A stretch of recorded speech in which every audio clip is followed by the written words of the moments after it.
Hello students, today I am going to discuss about asphyxia neonatum. Asphyxia neonatum or perinatal asphyxia are the same. It is defined as the impairment of respiratory gas exchange accompanied by the development of acidosis. Impaired respiratory gas exchange may lead to hypoxia, carbon dioxide retention और impairment of the blood flow. इससे क्या होगा, hypoxaemia and ischaemia, और जो vital organs हैं body के वो उन पे इफेक्ट होता है, like brain, kidneys, heart, liver, intestine, lungs etcetera, और it may also develop the acidosis in the body. There are two pictures. First is termed baby and second one is we call pretermed baby. In the first picture you can see the vigorous baby or the healthy baby born at the term needing only routine care. Routine care की need है, कोई resuscitate करने की ज़रूरत नहीं है. लेकिन in the second picture baby with poor tone, जो muscle tone है it will be poor and color will be bluish. Who needs resuscitation? ऐसे जो बच्चे हैं, ऐसे जो बेबीज हैं, उनको रिससिटेशन की नीड होती है. Definition of perinatal asphyxia. According to WHO has defined perinatal asphyxia as a failure to initiate and sustain breathing at birth. And according to National Neonatology Forum, इसके अकॉर्डिंग क्या है, of the India, जो India का national neonatology forum है, uses an Apgar score. दो parts में divide किया है, moderate asphyxia and severe asphyxia. In moderate asphyxia an Apgar score of 4 to 6 at 1 minute of the age. अगर 4 to 6 Apgar score है it means के moderate asphyxia है. In severe asphyxia no breathing और an Apgar score of 0 to 3 at 1 minute of the age. After birth 1 minute में अगर check करते हैं 4 to 6 है इट मीन्स के मॉडरेट एस्फिक्सिया है. अगर 0 to 3 स्कोर आ रहा है इट मीन्स के severe asphyxia. How does asphyxia occur? First one is interruption of the umbilical cord blood flow. जैसे अम्बिलिकल कॉर्ड में जो ब्लड फ्लो है वो किसी भी वजह से इंटरप्ट हो जाता है. For example cord compression during the labour. उस टाइम पे जो ब्लड फ्लो है इट विल इंटरप्ट, जिसकी वजह से प्रॉपर ब्लड सप्लाई नहीं जाएगी फीटस को और एस्फिक्सिया हो सकता है. Then failure of exchange across the placenta in case of abruption. अगर प्लेसेंटा एब्रप्शन की कंडीशन है, मीन्स के जो प्लेसेंटा है वो डिटैच हो गया है, then there will be failure of exchange of nutrients, oxygen, etc. through the placenta. Then inadequate perfusion of the maternal side of the placenta, for example maternal hypotension. अगर maternal hypotension है उसकी वजह से भी जो प्रॉपर सप्लाई नहीं जाएगी foetus को. Then compromised fetus who cannot tolerate transient intermittent hypoxia of normal labor. अगर नॉर्मल लेबर है, कॉन्ट्रैक्शंस आ रही हैं, कॉन्ट्रैक्शंस में कुछ टाइम के लिए जब हार्ट रेट स्लो होता है ड्यू टू द कंप्रेशन, तो जो बेबी है अगर वो बेबी की इम्यूनिटी कम है या कोई बेबी ऐसा भी हो सकता है जो टॉलरेट नहीं कर सकता इस कंडीशन को, ऐसे बेबीज़ में एस्फिक्सिया की प्रॉब्लम आ सकती है. Then failure to inflate lungs in case of premature babies. जो बेबी 34 वीक से पहले या 37 वीक से पहले जिनका बर्थ होता है, जिनके लंग्स इमेच्योर होते हैं, वो इन्फ्लेट नहीं कर पाते, मीन्स के इमेच्योरिटी की वजह से दे कैन नॉट वर्क. उस टाइम पे भी एस्फिक्सिया की प्रॉब्लम क्रिएट हो सकती है. Characteristics of perinatal asphyxia means के there is an essential criteria for declaring the perinatal asphyxia.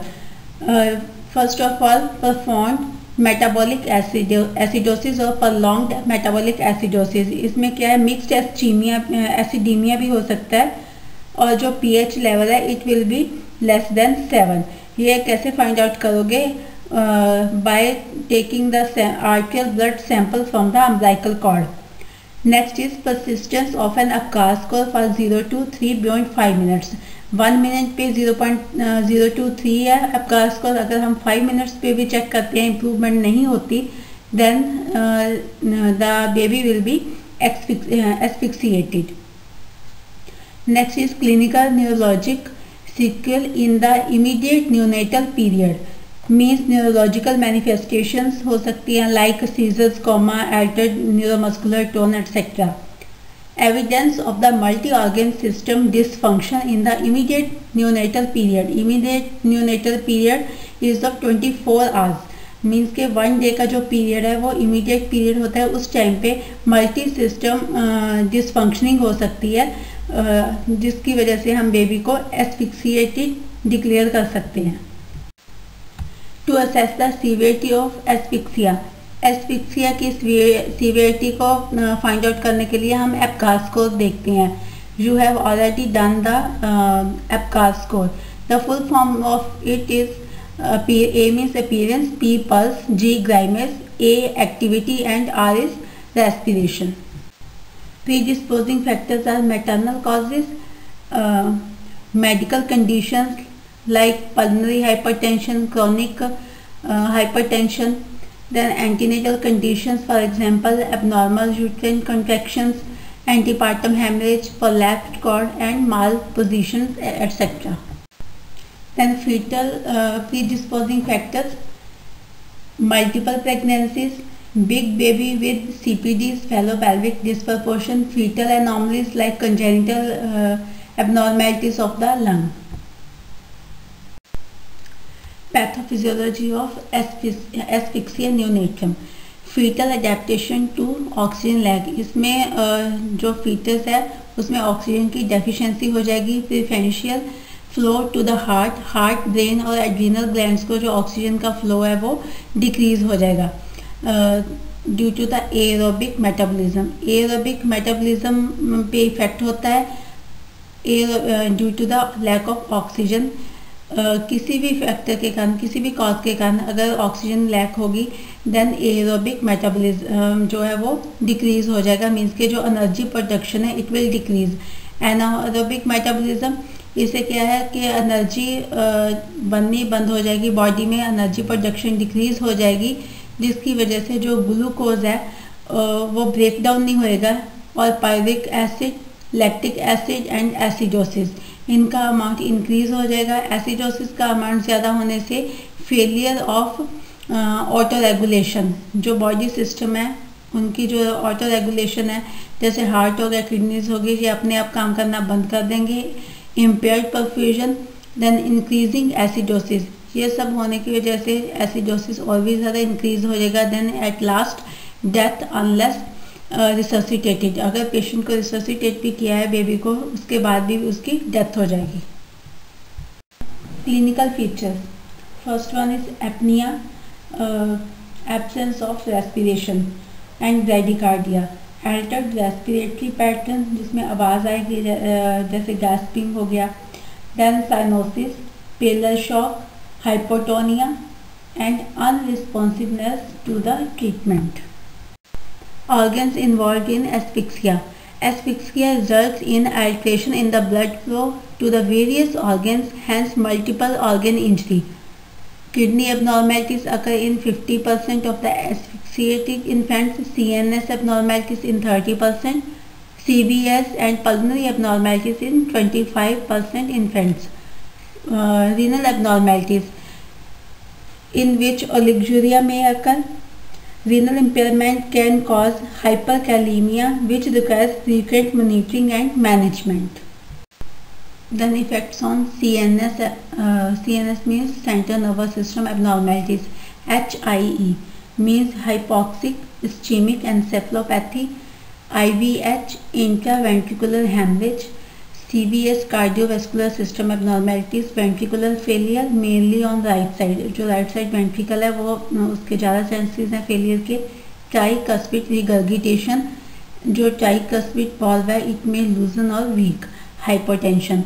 Then pulmonary abnormalities, PFC, persistent fetal circulation and pulmonary hemorrhage may occur. GI tract abnormalities, bleeding in the gastrointestinal tract. Bone marrow abnormalities, thrombocytopenia, etc.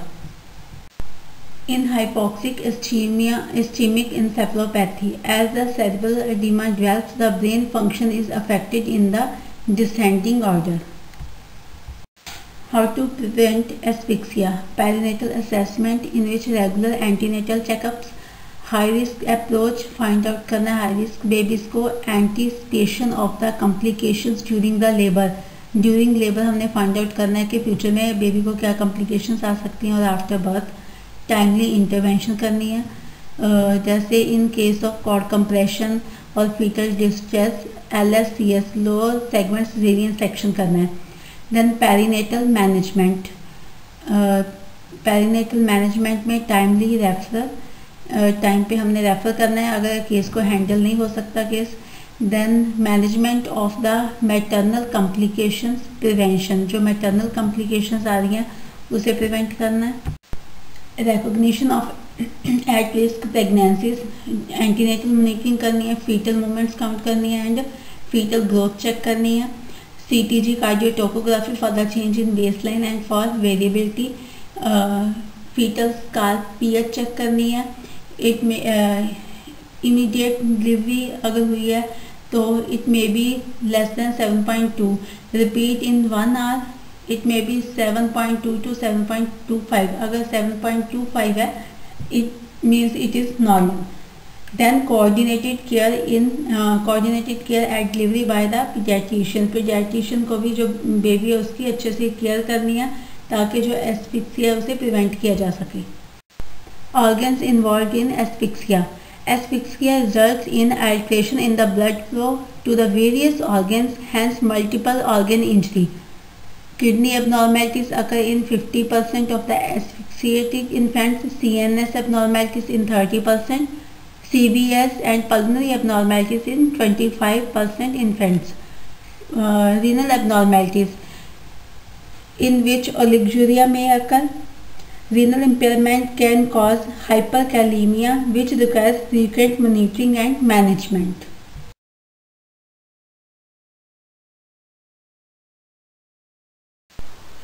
Then management also include ultrasonography to exclude the intraventricular hemorrhage, CT scan to exclude intraventricular hemorrhage, trauma, demonstrate severity of edema and for prognosis.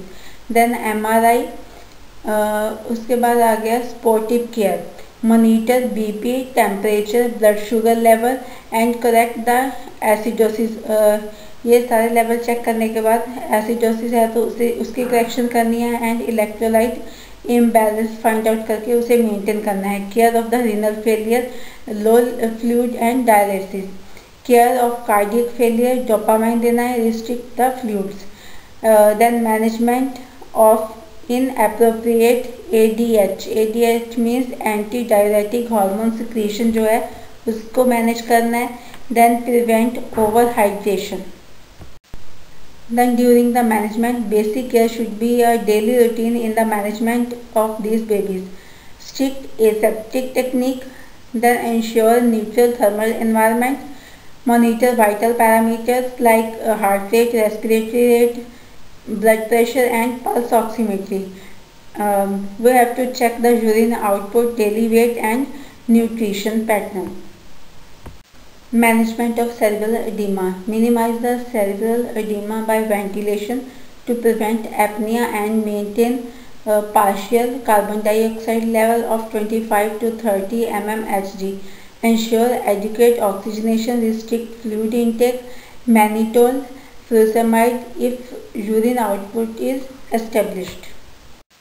In case of kidney failure, urine output is by itself not a reliable marker. Renal parameters need to be monitored. इसमें क्या करना है, fluid restriction is required once renal failure sets in.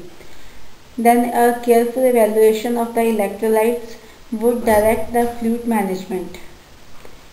Daily monitoring of the urine output, urine specific gravity and body weight are adjunct to basic care. Means के जो daily monitoring है उसमें हमने urine output देखनी है, specific gravity देखनी है urine की और बॉडी वेट जो है वो चेक करना है as a basic care. Then rarely peritoneal dialysis is required in case of the persistent oliguria. Then management of metabolic derangement. Hypoglycemia needs to be corrected by 10% dextrose. Then only if it is symptomatic it wants to bolus. Otherwise, in asymptomatic cases, maintenance infusion is all that is required. Mainly क्या है, hypoglycaemia के लिए 10% dextrose देना है. Only symptomatic hypocalcemia needs correction. अगर symptomatic hypocalcaemia, calcium का level low है तो उसे करेक्ट करना है. Evaluate for the hypomagnesaemia in case of persistent hypocalcaemia.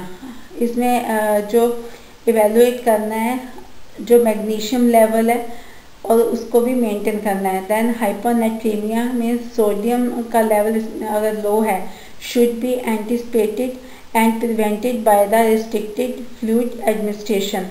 अगर हाइपोनेट्रीमिया में सोडियम का लेवल कम है, एंटिसिपेटेड है कि लेवल कम हो सकता है, तो उसे प्रिवेंट करना है by restriction of the fluid administration. There are two pictures. First is termed baby and second one is we call pretermed baby. In the first picture you can see the vigorous baby or the healthy baby born at the term needing only routine care. Routine care की need है, कोई resuscitate करने की ज़रूरत नहीं है. लेकिन in the second picture baby with poor tone, जो मसल टोन है it will be poor and colour will be bluish, who needs resuscitation. ऐसे जो बच्चे हैं, ऐसे जो बेबीज़ हैं, उनको रिससिटेशन की नीड होती है.